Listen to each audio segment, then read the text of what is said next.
Welcome, everybody. We'll just wait a minute here until we get started, and really excited to have you all join us today. We've got a good crowd who are showing up, and we'll also be sharing this video with others who weren't actually able to make it live but still subscribe. So we'll get started here in about, well, you know what? We just turned across the time. Let's get started. So, Vita, could I ask you to restart recording? It's already recording. Yeah, Oh, go for perfect. it. Okay. All right. Beautiful. So, welcome everybody. I'm really excited to have you here for the Creating Content for Different Literacy Levels presentation. And we have got a really fun-filled day ahead of us here. Basically, the first thing we're doing is we're welcoming Jess Paul. So, she's a communications expert who's been working with literacy groups for many years. And I'll be doing a much more robust introduction to her in a moment. But very first, I'd just like to share that Ethical Digital's main office is based in Saskatoon, Saskatchewan, on Treaty 6 territory, the traditional meeting grounds, gathering place, and traveling route to the Cree, Saulteaux, Blackfoot, Métis, Dene, and Nakota Sioux.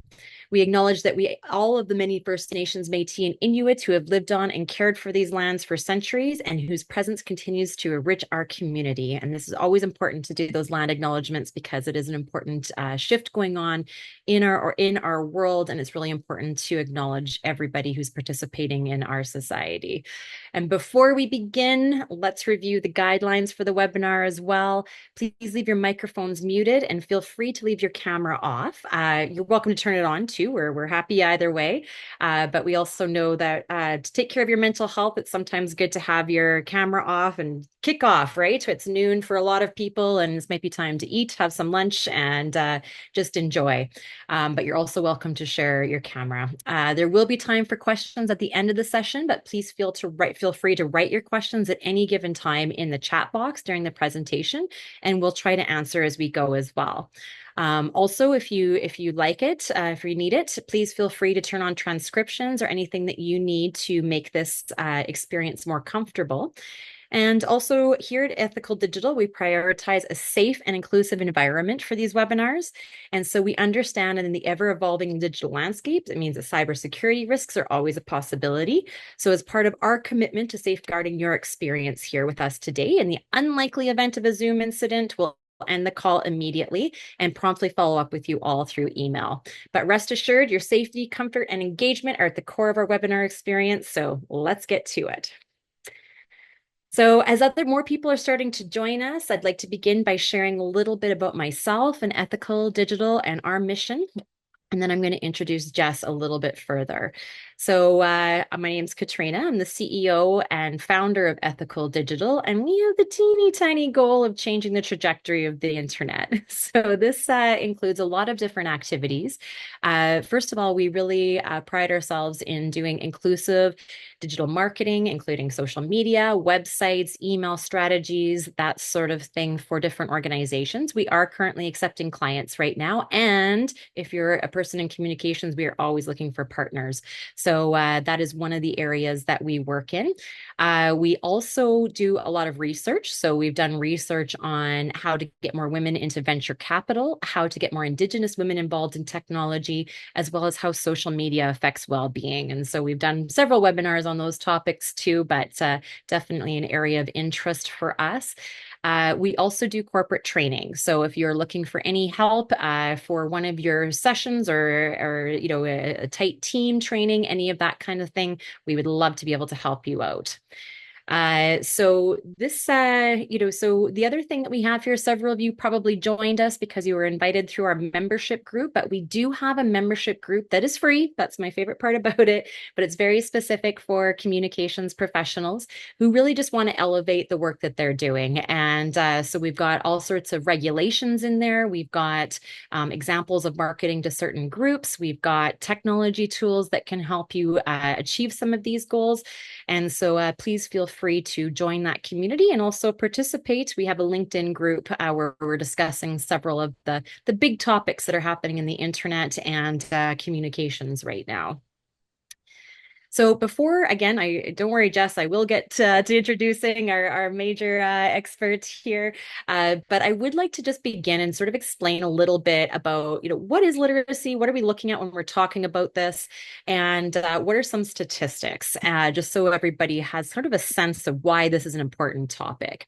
So this is actually a quote from ABC Life Literacy, and it says, Life literacy signals the importance of lifelong and life-wide literacy and learning. It's the literacy skills you need to live your life fully and the new skills you need to acquire throughout your life. Having adequate literacy skills means being able to understand, evaluate, use, and engage with written texts. It also means being able to participate in society, achieve your goals, and develop your knowledge and potential.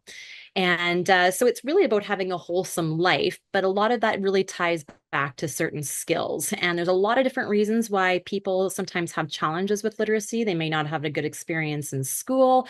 They may, be coming from another language and have English as their second language. It might just be uncomfortable for them, and they just might not have the skills or the interest in learning certain skills. So if we can go to the next slide, please.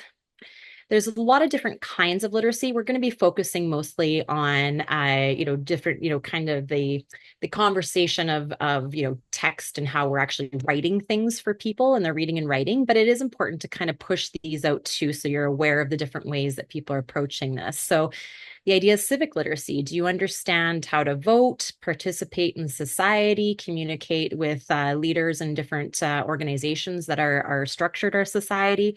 Cultural literacy, understanding that different people are bringing different things to different conversations and understanding the differences. You may have limited cultural literacy or really wide cultural literacy. Digital literacy, there are several people in different groups who are not involved in the internet at all, and there's others who have varying skills. So just understanding that that's a component of it. Family literacy, how we're participating in the intergenerational experiences of families learning together and passing skills on to the next generation. Financial literacy, being able to budget, do different pieces like that. Health literacy, do you understand, when to be taking pills and how to advocate for yourself within that process? Math literacy, and there's probably because a lot of you are communicators on this call. Some of you might be like, I wonder what my math literacy sits. And so, again, everybody has different skills and different levels in these different areas. And then the idea of workplace literacy. Do you understand how to be safe, how to communicate, how to make sure everything's labeled properly, just different things that different workplaces need. And I should probably acknowledge I actually started my career in literacy. I worked in there for 10 years, and I absolutely see it as one of the most important and foundational pieces for people working. And it always really shocked me, even in those days. And these numbers have not changed that significantly over time. But in Canada, 48% of adult Canadians have literacy skills that fall below a high school level. And so that's a pretty significant number. And, it's important for us to be thinking about that. Once you're aware of it, you're going to probably be changing just the type of communication that you're doing, because you're going to want to reach as much of your audience as possible. 17% function at the lowest level of literacy, where they might not be able to even read the dosage instructions on a medicine bottle. So that's still that's close to 20% of society. 1 in 5, is my math there correct? My math literacy is And 55% of adult Canadians score in the 3 lowest skills in numeracy. So that's a lot of the population is having a tricky time with math. So if you had that moment where you gulped about your math skills, you're not alone. So next slide, please. So in the States, where several things, and actually I do have a question for Jess, once I'm done these things. And I know in Canada, when I was involved in the literacy community, they really didn't like the term illiterate. And but yet I noticed the next 2 slides, both the Americans and UNESCO had used that term. So I'd love it if you could weigh in and share Well, I whether think folks with low literacy skills, it's a great way to approach that. people with low literacy skills Yeah. rather than illiterate. I like that. Thank you very much. Yeah. But on average, 79% of US adults are literate. So that means, that could be various forms, various levels of literacy. But that's 21% that's actually, the term they're using is illiterate. So having, very low literacy skills, very similar to Canada. I think ours was 17. 54% of adults have literacy below a sixth grade level. So that's 50% of the American population. So if you're doing your marketing and your communications for a North American audience, this is something to be paying attention to. To the next slide, please. And worldwide, it's varies in all sorts of different countries, but there are a lot of people who do not have reading and writing skills or numeracy skills.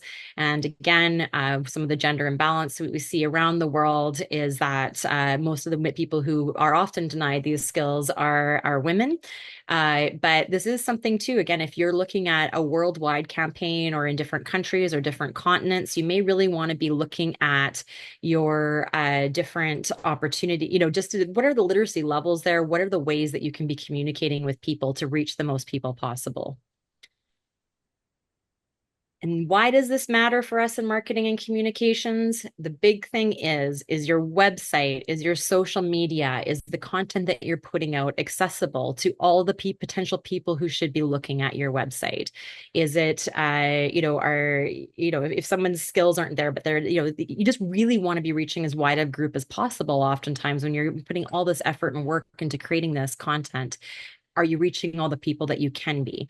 And the other part is, are you in line with accessibility regulations? There's a lot of work going on, especially in the States, around making sure that things are accessible to people with disabilities. And there's actually a lot of people lawsuits because of this in the States. And Canada is a little bit slower behind trying to get, a lot of those regulations in place. So literacy doesn't necessarily slide right in with the disability regulations, but it is something where I just feel like, be ahead of the curve. I think there's probably going to be a time where we really want to be addressing this in our online communications. And the other part of it, are you investing in an accessible brand? You're missing a whole lot of population and people who may have negative feelings about you if they're not able to use the materials and things that you're creating. And so, just in general, people really want to be communicating and connecting with a brand that's in alignment with their personal values. Are you kind of putting off the wrong feeling for some? And the other part of it too is this also has some weight for your future workforce. We want to be making sure that, again, not only are you coming off as a brand who is accessible to a lot of different people and diverse people, because basic fact, 19 diverse workforces are 19% more profitable than those that are not. And so what are we looking at when we're looking at different kinds of workforces and what you're going to be needing? And different businesses are also going to have requirements for different literacy levels. So is there's a possibility that your future workforce is actually being turned off because the material that you're creating just isn't there for them? It doesn't feel like it's connecting with them. So we'll jump off from the presentation piece. I really just wanted to set that base so that people understand sort of what is the issue that we're talking about here when it comes to literacy issues.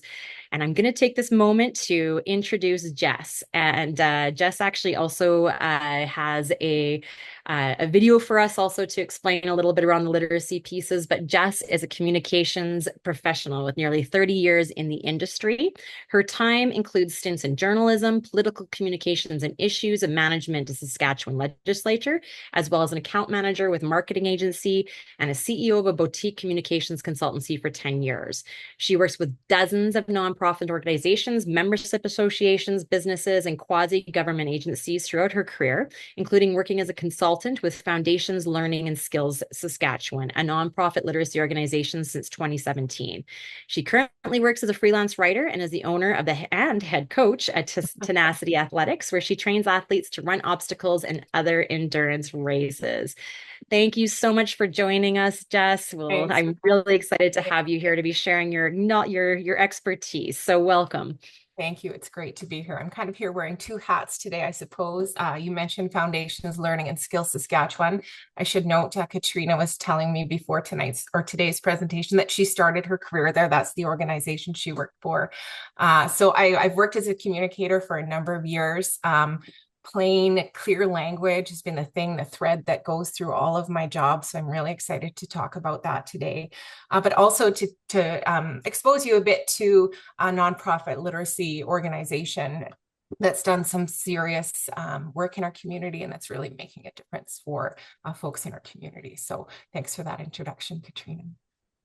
Beautiful. Did you want to start by sharing Sure. Yeah. I think, video and at the let's end, we're going to talk about different ways as an organization you could get involved with helping out literacy organizations. And I just wanted to give you an idea of what a literacy organization can do just off the hop. So Foundations Learning and Skills Saskatchewan, they wanted to join us here today, but weren't able to make it. So they have been in business for almost 50 years. They started just providing one-on-one adult training to adults in Saskatoon. That's where they're based.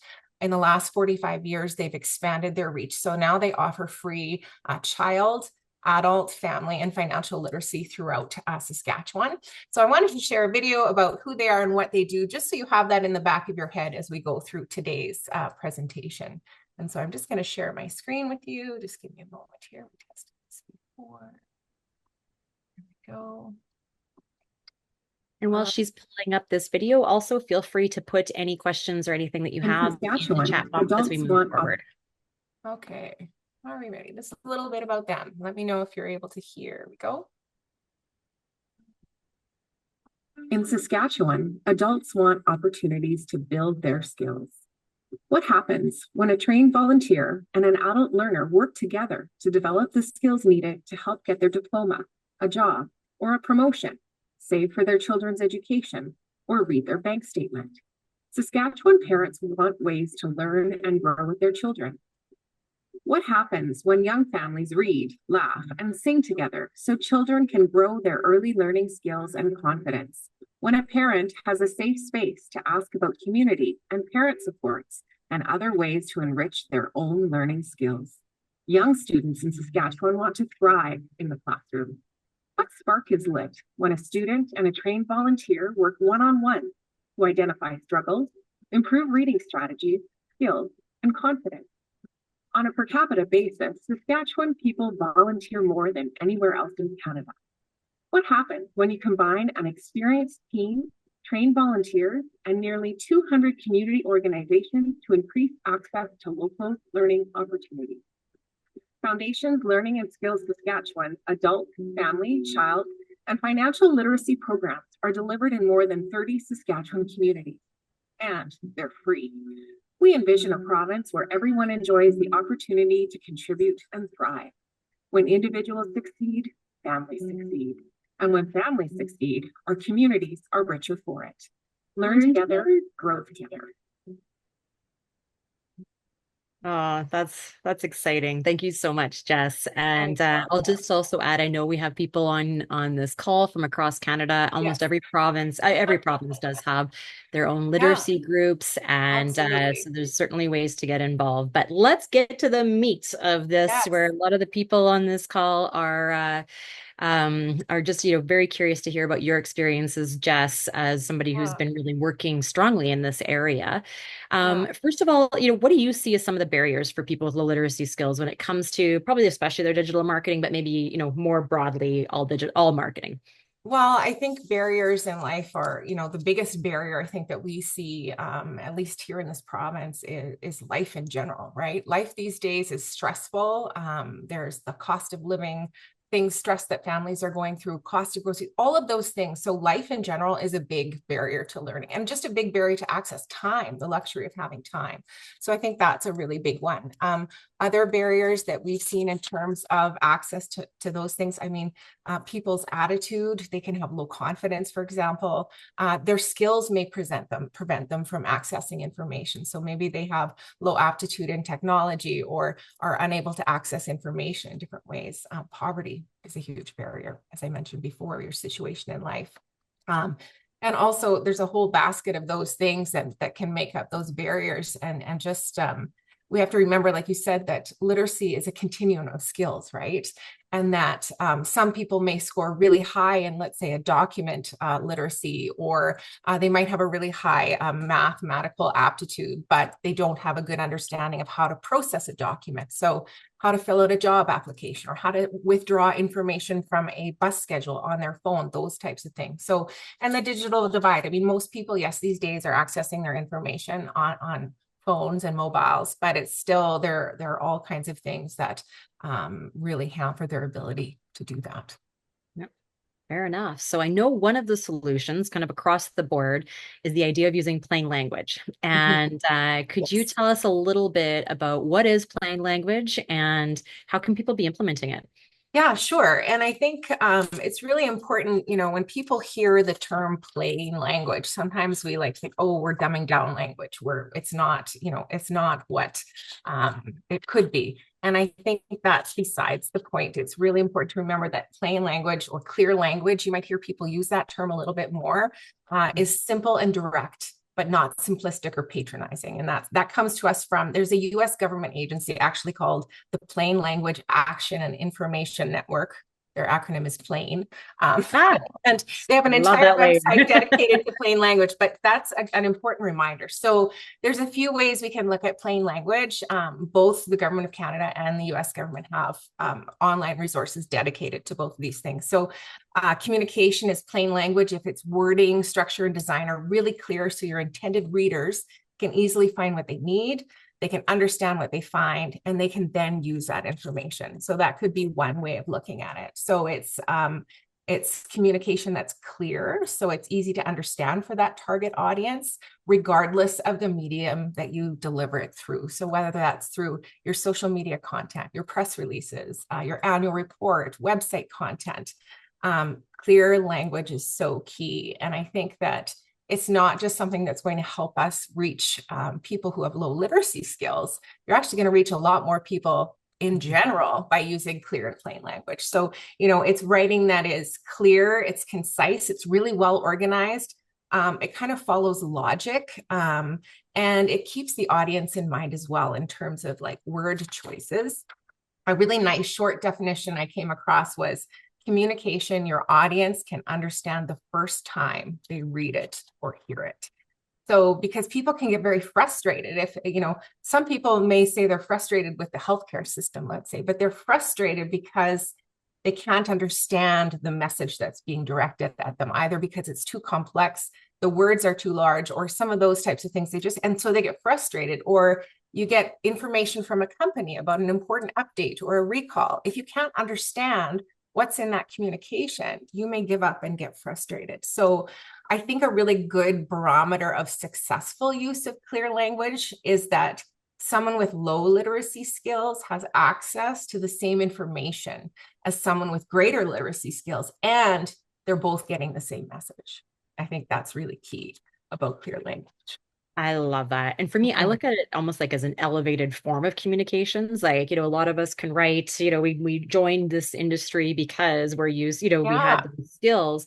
But for me, we actually do a lot of work in the science spaces. And, there's a lot of really smart people doing Yes. really incredible things, but it's our job to translate that to the public so that anybody can understand. And I actually Yes, look at you're that that as, interface. Absolutely. And yes, yeah. communicators, it's so important that the audience understands the message and can make a decision based on that, whether it's getting someone to buy something or getting someone to register to vote or whatever that may be. Having that message being clear and concise, ensures you are being as inclusive as possible. And it's really about simplifying rather than, you're elevating it by simplifying, I guess. And Yeah. people often worry, well, I'm going to lose my style of my writing if I have to simplify. Not necessarily. I mean, simple writing is the most effective. It's also the hardest type of writing to do. I've often heard that writing a short, concise sentence is the hardest one to write. So if you get frustrated, don't give up. That's what I'd like to say as well. Yeah.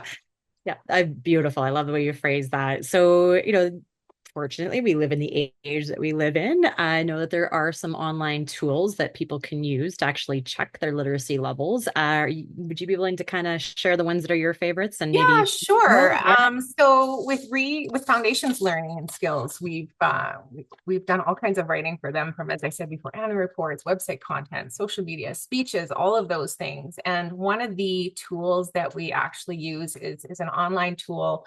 It's called the Flesch Kincaid Grade Level Score. I'll pop a link in the chat in a moment, and I'll get this information to you after as well, Katrina, to share.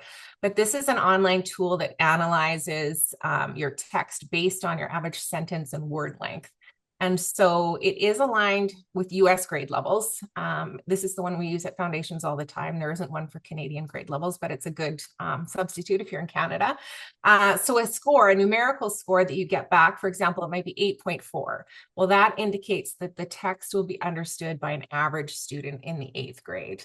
And I think from one of your slides earlier, I think it was on the US, that like 50% have literacy levels of grade 6 or lower. So that's something to keep in mind. So I'm just going to share my screen and I'll show you this tool. So, share. Okay, so let's get rid of that. Oh, and I love this. There's the free check. Free, yes. Yeah. So it's free. And so I'll share the link later. It's quite long, but so this is where you would come to. There's this great place where you enter text. Now you have to enter more than 30 words, up to 3,500 words of text. And then at the bottom here under popular formulas, you're going to click on Flesch Kincaid grade level. So that's the one that we're going to be using today. It's the most widely used one. And so I've already sort of plugged some stuff in. I went to earlier in doing some research to the Government of Canada's website on plain language. And so I took the text from their plain language website. Ooh, I like this. Yeah. And I popped it in. So we're going to see how the Government of Canada scores on its text readability for plain language. And click this button. Okay, so 12.24, that's grade 12. So that's very difficult. And I found that kind of amusing that this is a website on plain language. So I did the same thing. I went to the American government has an awesome plainlanguage.gov. They have a whole, we'll talk a little bit more about this later, but this is a really awesome free resource from the US government. So I took their writing as well, and I popped it into my little score here card just to see how they go. And so we'll calculate their text read. Okay, so 7.5. Okay. Right. So that's a bit of a better score. So this is a great thing to use. When you have any text, you can just come in here and pop it in and it'll analyze it for you. The stuff that we do with Foundations Learning, generally when we're doing public facing work, we can try and aim for that grade 5 or 6 level.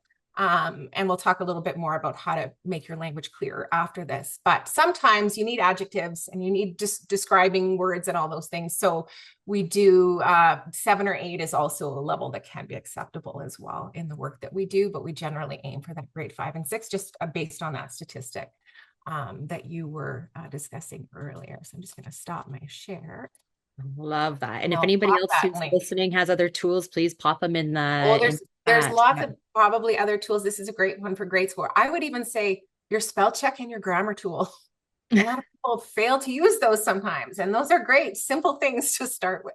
So that's right. And I'm just going to dangle a little, just a little teaser for everybody on the line. You're hearing it here first, but actually Ethical Digital is about to launch some technology probably by the end of this year that will allow people to easily check this, not only in the cut and paste version, or that's where we're starting, but also you can actually, the idea is we'll be able to scan your website and you can actually be like, hey, here's the grade level of our different pages, things like that, and actually get a report that you can work off of. So just a little dangler there. So please join that membership. We'll definitely let you know when that's available. And hopefully that can be a tool that not only helps with literacy levels, but also gendered language, inclusive language, and all sorts of other wonderful things that we can make sure that what we're creating is open to everybody.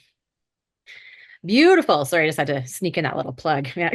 But what are some of the other things that can happen in, online content? So we've talked a little bit about text here, but, sometimes there's design. When you're doing website design, there's a lot of audio readers and, people who are using assistive tools for disabilities that need to go through your website. And so you often need to kind of be working and setting those up properly so that people can really use those effectively. Anything, from your perspective that is important, from the literacy perspective, in design or in other parts. Well, if I could just jump back a little bit too to talk just a little bit more about text as well, because I think that's really it's foundational in everything we do, right? The text and writing clear. So a few things that we can do there. I mean, choose words your audience knows, right? Is there a shorter word there that will work just as well? Use it, okay? Short sentences and paragraph structures, like coming across a giant a ball of text on your screen can be really overwhelming if you have lower literacy skills to anybody. Gosh, it's like, oh my goodness, does this end? But also a simple writing style, keep it conversational, use an active voice as opposed to a passive. These sound like communications basics, they are, but they're important for us to remember these every time we sit down and approach something. Being consistent, using the same word again, rather than a synonym, say what you mean and repeat that. Also, as Brene Brown said, and I think someone else, Anne Lamott, write a shitty first draft. It's going to suck first, but it gives you an opportunity to kind of remove some clutter. You can put it away for a while, come back to it, use those online tools, and really make sure it's organized in a sort of logical order. Read it out loud to yourself or someone else. Does it make sense? Are you stumbling on your words? That's a little strange, but it's actually very effective because you can hear people when they read, actually hear what you're saying. So it's important to do that.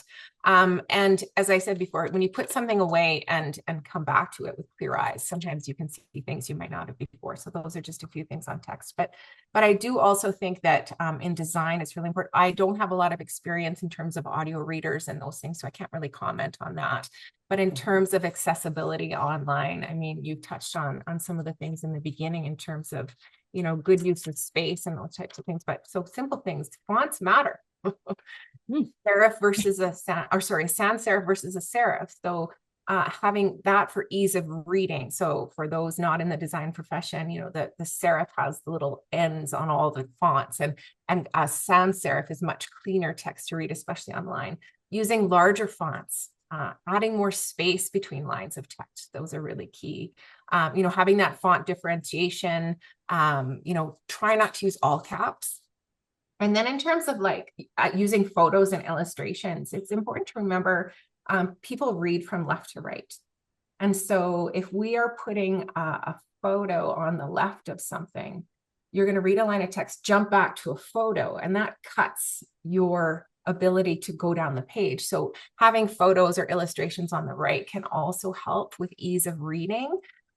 Using age-appropriate illustrations and having those close to related text. So illustrations can go a long way, or simple texts, simple pull quotes, all of those on the right as opposed to the left, just so that you're helping with that. We talked about branding earlier, so keeping things consistent across all mediums. Your brand guidelines really matter here. And then designing and structuring things like content on a web page that, for example, spreads the information out. Maybe you're using a checklist or bullets, or you've got just some organization to how things look on the page. I think those are all really important to keep in mind. Those are really great tips. Thank you. These are a lot of things learned along the way with the literacy, or things that we don't necessarily think about. We're always thinking of very sophisticated solutions to our problems, and really going back to those basics of clear communication is so important to anything and anyone. Yeah, no, I agree. And, in the digital space too, some people might just call that, good user experience too. Absolutely. Right? Yeah, no matter what the literacy experience is. Yeah. Yes. Yeah. So those things. And so as we said before, remembering that whether someone with low literacy skills or higher literacy skills is accessing that information, they get the same message at the end of the day. And just so everybody knows too, from the ethical digital perspective, we use a software called Userway, and it helps us make sure that our websites are accessible to people with disabilities, but it also is something that we can do a quick scan of your website and the structure of it to make sure that it is accessible to those readers and those different things that are there. So feel free to reach out if you want a little extra hand with doing that extra level of a scan on your website. Okay, beautiful. And so is there any sort of professional services out there? Like, I know we're doing a quick touch in right now in terms of the plain language piece, but some of our people here might want to be diving into this a little bit deeper. Is there any sort of professional services or training that they can take to get even deeper? Yeah, absolutely. I think, well, as I mentioned before, I'm here in partnership with Foundations Learning, and they offer actually a number of free workshops online to professionals, to community-based organizations, specifically about clear language and writing in the workplace. So they actually have a workshop coming up, and I will share that link in the comments as well. It's on Zoom on Thursday, October the 3rd. So that's one example of something that you could do. I think there's actually also some activities that you can do on your own in terms of clear writing, and that messaging is like taking the time to sit with something, to print it off, to read it out loud, to, you know, go through whatever you're writing and look for, okay, put brackets around all the unnecessary clutter in your document. And doing those types of work, no matter what, even in emails, for example, is what you're saying clear in your email? All of these rules apply no matter who you're communicating with. But I will pop that workshop into the chat as well. And there are probably organizations in your local area that do this as well. The organization that I work with, we also train organizations to facilitate these types of workshops within their community, or they can be brought in to do these types of presentations with employees of businesses, with boards of directors, all of those types of things. So I would definitely look to your local literacy organizations. They can always use love and support, and they generally provide some great services for this. I love that. And I'm coming to the end of my planned questions. So please, if you're thinking, if you have a couple questions ready to go, please feel free to prepare those. And again, we can throw the video on and you can ask directly, or you can put it in the chat. But what, you kind of mentioned, there's all these literacy organizations that are doing things, which is wonderful. But, let's talk about that a little bit. What can individuals do on this group to support literacy organizations? Oh, for sure. I mean, time and treasure, they say. So not just donating money. I mean, organizations can always use funding. Just to give an example of the organization that I work with. So our province has 1 million people. In our province, 1/3 of kids start kindergarten and they're not ready to learn. 1/3 of adults struggle with literacy. Of the adults that we work with, 50% of them don't have a high school diploma. Half of them are working full time and making under $30,000 a year. So that's sort of gives you an idea of the clientele that we serve. And there is government funding that comes, there's sponsorships that come in, but it's really donations, so financial donations that help them. So for example, we work in almost 80 communities around the province. We work with 300 community-based organizations. And so that funding helps us continue to reach more people and to help people get the skills they need to participate in their community, in their family, in their healthcare, and all of those things. And I think that, so there's ways you can, a one-time donation, you can do monthly donations. Those are really good, like 2 lattes a month you could donate to a literacy organization. Every little bit counts, but I think time is really key. I know that in Foundation's early days, the International Association of Business Communicators came along, and they not only donated some financial resources, but they donated their time. And the executive director says that this was a game changer for their organization. They would not be here today if it were not for the investment that these folks made in their organization. And that time can come in a variety of ways. I mean, time you can volunteer for literacy organizations and help deliver their programming. You can volunteer at events, all of those kinds of things. And I think that the sky is really the limit when it comes to that. But getting a workplace involved can be really powerful and can make such a difference in people's lives. I mean, the goal for our organization in our province of 1 million people is to work with, 25,000 individuals, 300 communities. We currently work with 258 volunteers that provide the equivalent of 24 full-time positions. It's crazy the amount of volunteer hours that come into it. And we work with families, we work in communities, we work in libraries. So it's really a really valuable thing. They say that investing in literacy is really the silver bullet because it can solve so many problems, right?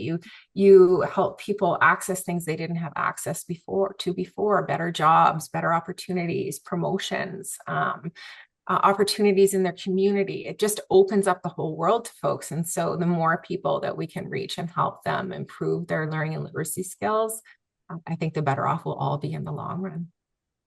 Very nice. Very nice. And, as you mentioned, I started my career there, and I just know there's good people making big things happen. So yeah, Yeah, they some really are. And the beauty, yeah. I think, of it too is being able to be, so a lot of these programs that they offer can be delivered in other communities. I don't know if you went to the library when you were a kid and you got the summer reading program. It's stuff like that some of these organizations are able to deliver all over in different places. So Okay, let's take this out to the crowd. I know we we have a few really awesome comments that people are putting into the chat box, but um, that oh, here's a great question.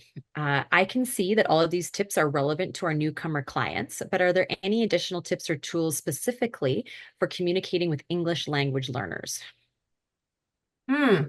Well, I think that the simplicity is really key. We go back to some of those. That's a really great question. That clear language. So that is the way that we're going to, as course people are learning English, we want to use simple structures, short sentences. I think all of the things that we talked about are valid. Open Door is always glad to have English language volunteers. There's a great plug for the Open Door Society. Yeah, Open Door Society. Absolutely. But that Yeah. clear language, like not a lot of words on a page, one sentence per paragraph, like how that information comes out to you want it to feel safe. You want to feel, it doesn't want to feel, you don't want to approach it and feel threatened by the amount of words or you just don't even know where to start, right? So I think a lot of the things we talked about before are equally appropriate in this case too. Simplicity. Beautiful. Do we have anybody brave enough to put up their hand and turn on their camera and ask a question? I have a few more things I can chat about too on some resources after if there aren't any other questions too. Okay, here we got a great new question coming in. So I work for an educational institute that offers everything from basic adult level 1 and 2 literacy all the way up to doctorate level studies. Writing for such a wide audience range is tricky. Do you have any tips to make plain language sound less dumbed down? Or do you just go ahead page by page based on the program? Okay, that's a really good question. And I think part of that is our preconceived notion that plain language is dumbed down. Okay. And I think that's one thing we really have to try and get out of our head, that, and maybe call it clear language, right? It's that clear communication. I think that, if you're communicating clearly, your adult level 1 and 2 literacy folks will get just as much out of it as your doctoral level studies folks, right? They're going to get the same information, the same message. Using big words doesn't necessarily mean it's better or clearer, right? So I think part of that is on us to disconnect clear language with being dumbed down. That's part of it, but also to recognize the power of clear language in reaching all the folks that we need to reach. Yeah, I think I don't know if that totally answers your question, but no one ever complains that content is too easy to understand, right? Like the big point is that you want them to understand it. So those examples I used on clear language earlier from the government of Canada. I mean, I read that sentence out loud. It's like, here, let me just read it just to give you how it sounds from the government of Canada and then what it could sound like. According to the International Plain Language Federation, communication in plain language, if its wording, structure, and design are so clear that the intended readers can easily find what they need, understand what they find, and use that information. Whew! I needed a big breath to take that. Whereas, we could say communication in clear language is ensuring the audience understands.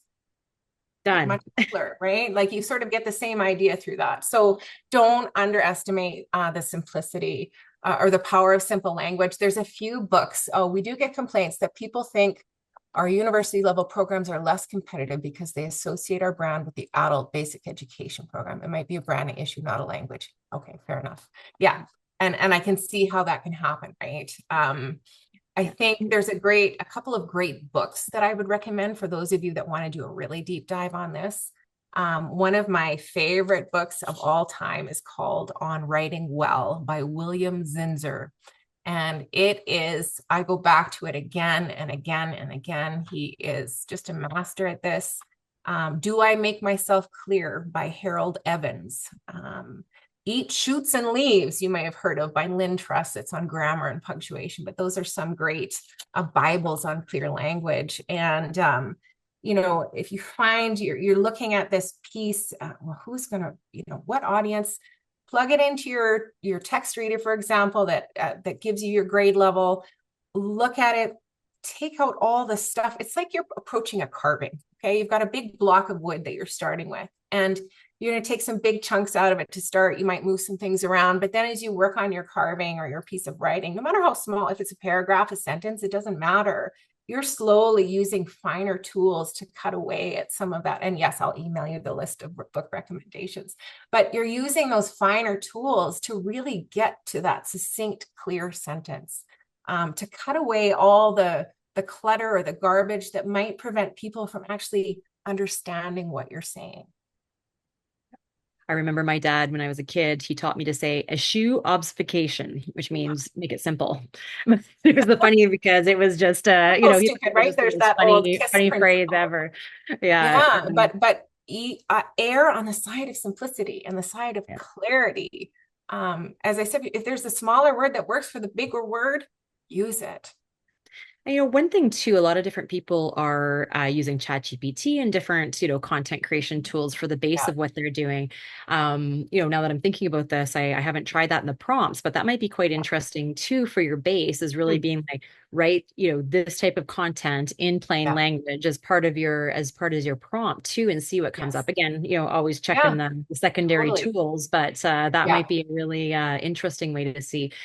Just one of the weird things about ChatGPT and those different groups is that we have no idea where the data is coming from. A lot of it's just been scraped from the internet and that sort of thing. So, when people say you can't trust the facts and stuff, sometimes you might not be able to trust the, is it plain language or not? So I would recommend people still take that secondary tool and give that a try as well. But just sort of an interesting thing we could all experiment on. Low tech solution, go to the source. So an example I came across the other day and something I was reading was a message that came out from the president of the university or some association, and nobody knew what it meant, and it was really complex, and well, he hadn't actually written it. It was written for him and he signed his name to it. So they suggested that, well, why don't you go talk to him and hear it and how he says it, and then base it. So it's like doing an interview as a journalist almost, right? Like or interviewing your subject matter experts, and get them to explain it and explain it again. You talked about science and technology. I've done a lot of writing in the ag sector for some of my clients. And,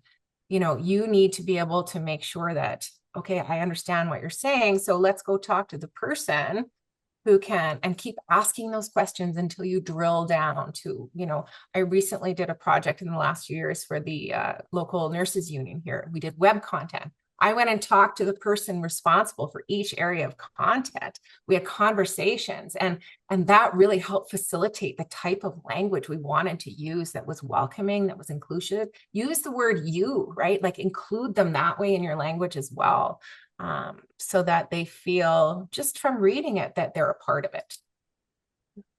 And I think, especially even coming from, I know a lot of people who work on specifically creating content for people with disabilities will often say, nothing about us without us, and that sort of thing. Because it actually, people, this is their opportunity to share what they want to share. Absolutely. And, it's our job as communicators to translate that. But going and talking to the people that you're, trying to get the information from, it can be so valuable and such an important step. Yeah, and absolutely. And going back to one of the questions too, I mean, it also depends on your audience. I mean, if you are going out to a bunch of university professors, it's definitely going to sound a little bit different than your brochure, right? So that you also have to take that into consideration. So yes, you may have to be, you obviously are already speaking to a lot of different people in a lot of different tones. So that's a tough one, but you got this. But keep it conversational, keep it relatable. Yeah. Okay, are there any other questions out there? I have one more quick one, and this is just one that I'll just ask, and then we'll sign off early. I don't think anybody minds getting a little bit 10 minutes back in their day, but basically, if you were going to, thinking about people, and you've had a communications firm, so you understand the processes and the workflow that we often go through when we're creating content, creating products. What would you say is just the easiest process that you've come across for actually implementing this into your workflow? start at the very beginning, right? Because the text is the key for everything that you do. What you put in your Word document is the key for your ads. It's the key for your billboards. It's the key for your web content. Start at the beginning and keep it simple at the start. Don't do something, design everything, and start at the beginning. This is like in your process when you're writing your content. This is where you want to start. I've got sort of some lists of tips and stuff like that too. I'll send to Katrina that we talked about during the presentation. But I think making use of this and making it routine, like thinking about it as content hygiene, right? Like starting to get into the practice. And I think people can sometimes get really frustrated with writing. They just think that, we sit down and write it, out comes magic. Well, it doesn't work that way. We talked about the shitty first draft a little while ago, but then there's the second draft, which gets a little better. And the third draft, like it's going to go through these processes because the writing will evolve and it will just start to get better. And then as you practice more, practice on your emails, it's going to start to affect every part of what you do. But I'd say, in the communications flow, it's square one. Yeah. Beautiful. Beautiful. Really. Okay. Well, thank you so much for your time, Jess. This has been incredibly informative. We could have done a presentation on each of your questions. I love it. I love it. Great time today. And we will be following up with everybody on this webinar. We'll send the copy of the video as well as the resources that Jess has shared and a couple of links, to those different tools. Oh, wait. Connor has a question. Okay. Connor. Yeah. Feel free to hi Connor. Yeah, feel free to just ask it. Yeah. I've been listening in the background. So I have a question. Hi, Jess. So I don't think you mentioned this in there, but I just hired a digital growth lead to come on Monday. So we're going to actually be doing a lot of this coming up. And because I am a travesty at this. I do tend to speak and write at a too high of a level and just keep it conversational, keep it nice. Yeah. What would you say? Because I do like to pump stuff through ChatGPT from time to time. What would you, and I've heard this before where they say tell ChatGPT to write it at a 5th grade level or, or that kind of thing, give it a prompt. What would you say as a prompt that you could use to help utilize things like ChatGPT to help guide you in a language flow that, I see what it's writing, I will continue that flow, and yeah. I think that's a great question. And Jess, do you want to take a run at that? And then I'm happy to also jump into. Well, I have to admit, I don't use ChatGPT. I'm an old school writer. No problem. So I don't use it at all. However, I do think that it's a useful tool, right? But I don't think you can take what comes out of it as the gospel, right? No, but it does help. I find it good for guidelines. Helps. I would recommend, run it through your readability scoring, read it out loud to yourself. Pretend you're talking to your friend who's not in your field, right? And I think that's something that's really key. Can someone who's not in this field understand what the heck I'm talking about? Probably not. Yeah. Is there generally kind of a grade that we should aim for too? I need numbers. So, I mean, for us, for the stuff we do with the literacy organization, we aim for a 6, 5, 6, right? 7 or 8 is okay too, and we did a bunch of work. We did a series of pamphlets for the health region in association with the literacy organization. And we covered sort of the 6 common health issues people needed to be concerned about. There's heart attacks, there was cancer, there was all different issues. And so we first got the text from the health region. So right away I plugged it in. Oh my goodness, this is at a grade, whatever. And so then we worked to shave it down, to take out the big words, to, really carve it into that nice piece of prose, let's say. We plugged it back into the document. Where are we at now? So you can always take it back and forth between the readability score and that. But check that out. Yeah. Okay. And awesome. Veronique also has a great suggestion in the chat. She says, use a lower grade. If you aim for 7 or 8, ask AI for a grade 5 to 6 level. AI defaults higher. So thank you, Veronique. Good to know. Yeah. And I think actually your prompt was better than the one I suggested earlier, which is say use plain language. I think your prompt of write this at a grade 5 level Yes. is Mhm. probably Yeah. the And smarter play prompt. around with it a bit, right? Like Yeah. that's the beauty of these tools. Like you can do all kinds of things. Yeah. Yes. So, Awesome. Well, thank you, guys. Thank beautiful. Well, you. Good thank you, question. Connor. Thank you, Veronique. Thanks, And thank everyone. you so much, Jess. Oh, you're We really welcome. appreciated this. And I love what somebody said. Thank you for being brave in your field. So Oh, thank you so much for thanks. sharing this and, putting out this approach to creating content. I think, again, when we look back at the original statistics, ultimately it boils down to as marketers and communicators, we really want to just be reaching as many people as Yeah. possible. That's our goal Yeah. too, in And like most I said cases, whether earlier, that's for that sales conversion, whether that's for, yes, information conversion, all that kind of thing. It's really important. And so we might as well reach as many people as we can with the work that we're doing. So thank you sure. so much, Jess. Thank you very much. Okay. Have a great day, everybody. Follow-up email on the way. Take care. Bye. Bye-bye.